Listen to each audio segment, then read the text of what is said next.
நோவா நாட்களிலே பேழையை கட்டச் சொன்னார். பெருமழை இறங்கியது. பேழை தண்ணீரில் மிதந்து கொண்டிருக்கிற நாட்களிலே அவன் தண்ணீர் வற்றி போயிட்டா என்று பார்க்கும்பொழுது காகத்தை வெளியே விட்டான். அதை போக்குவரத்துமா இருந்தது.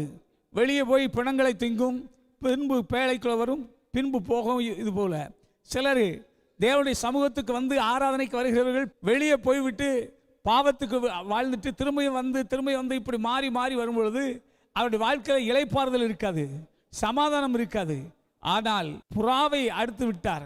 புறா உலகத்திலே ஜலத்திலே கால் ஊன்ற இடம் இல்லாதபடி அது பணத்தின் மேல் உட்காராது, அது பேழைக்குள் வந்து விட்டது. பிரியமானவர்களே, புறா ஒரு அருமையான பறவை. இதை போல ரட்சிக்கப்பட்ட பிள்ளைகள் உலகத்துடைய சிற்றின்பங்களை போய் உட்கார்ந்து விட்டு ஆராதனைக்கு வரமாட்டார்கள். துன்மார்க்கருடைய ஆலோசனையில் நிற்க மாட்டார்கள். பாவிகளுடைய வழியில் நிற்க மாட்டார்கள். பரியாசக்காரை உட்கார்ந்து இடக்கார மாட்டார்கள். தேவனுடைய சமூகத்தையே அவர்கள் அனுபவிப்பார்கள். ஆமென்.